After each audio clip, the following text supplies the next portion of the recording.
When people think of meditation, I think a lot of, the image that comes to people's mind is some monk in a temple in some rainforest on a mountain with his eyes closed 8 hours a day.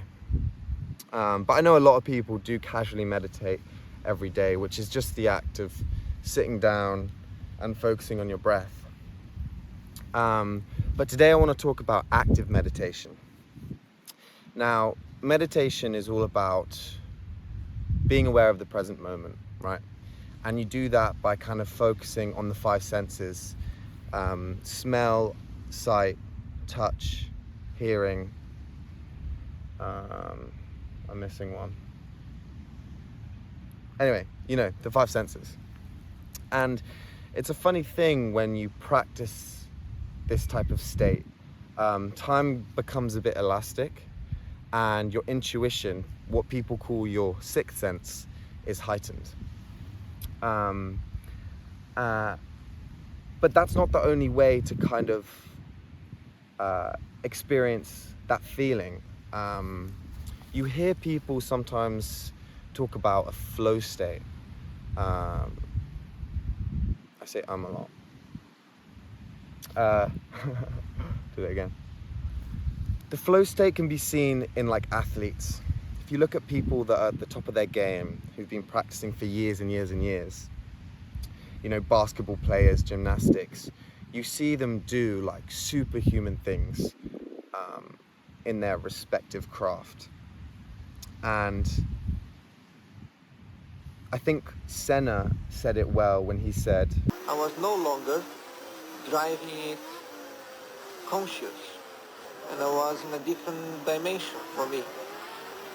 The circuit for me was a tunnel, which I was just going, and I realized I was well beyond my conscious understanding.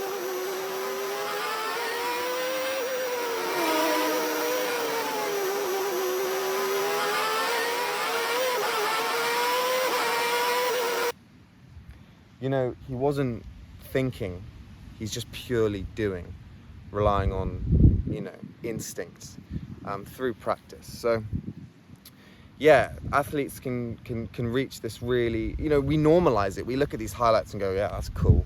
But if you actually deep it is pretty mad what some of these people can do. Now, on a bit more of a realistic, normal level, there's loads of types of active meditation, and my one is doing keepy uppies, right, with a football. There's something quite simple in the act of just keeping the ball up with both of your feet. It's quite simple, it's easy to do after a bit of practice. And I noticed that after I did it more and more, there was something that kind of hooked my brain on it, where the more I did it, the more focused I became, and the better I got at it. So that before long, when I was doing the active keepy uppies, I wasn't kind of thinking. All the aspects of keeping the ball up, like the angle of your feet, or where the ball is, the terrain of the ground, which direction it goes in after you hit it, all that kind of became a bit subconscious. It became second nature, and it kind of felt like I could feel the ball out. It's kind of weird, but like I could just maybe know where it was going before I hit it. And I think this is what I was talking about with what athletes do. And you see it in F1 driving, in their reaction times. You see it in football, you see it in UFC. There was a fight, I think it was Dominic Cruz and Cody Garbrandt, and they're both like elite fighters, right? But for some reason, Cody just had this edge in that fight where he was mentally above Dominic Cruz. And you could call it whatever it was, whatever it is, who knows? It might even be something that, can't really be measured. It could be some sort of energy, some sort of flow, right? So, yeah, back to keepy uppies. I started getting really good at it. And for someone who kind of struggled to concentrate on any one thing for more than 5-10 minutes, it was quite surprising that I would be doing this for like hours.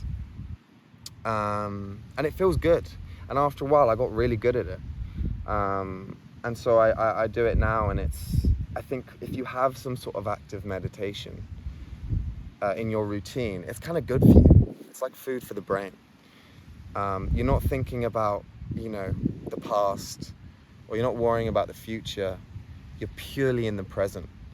And I think we need to spend more time in that sort of headspace to get a better grasp of life and to stay on the ground. So yeah, I would ask you, what is your active meditation that you do that takes all of your focus to perform, and to perform it well?